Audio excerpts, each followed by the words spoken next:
हिंदी भाषा सक्तीविरोधात मनसेचं वाडा बसस्थानकात आंदोलन.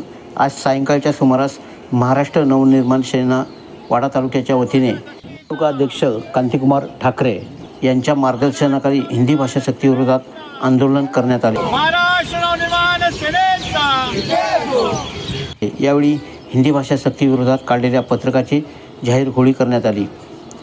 महिला पुरुष कार्यकर्ते उपस्थित होते. महाराष्ट्र नवनिर्माण सेनेचा नमस्कार. बघा, हिंदी भाषा ही राष्ट्रभाषा आहे असा निर्णय अजून तरी भारतात झालेला नाही आहे. तो ही हिंदी भाषा ही सर्वांना लादू शकत नाही. कारण बघायला गेलं तर हिंदी भाषेचा जन्म हा आत्ता 100-125 वर्षापूर्वी झाला आहे आणि मराठी भाषेचा जन्म हा जवळजवळ 8व्या शतकापासून झाला आहे. तर महाराष्ट्रात नव्हे तर राज्यात नव्हे तर संपूर्ण देशभरामध्ये मराठी भाषा हीच सक्तीची झाली पाहिजे असं आमचं सरकारकडे मागणं आहे.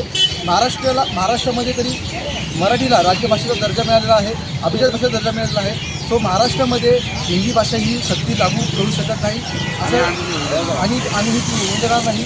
तो आमच्या सरकारला एक विनंती मागणी आहे की आपण महाराष्ट्रात नव्हे तर संपूर्ण देशभरामध्ये ही मराठी भाषा सक्ती केली पाहिजे.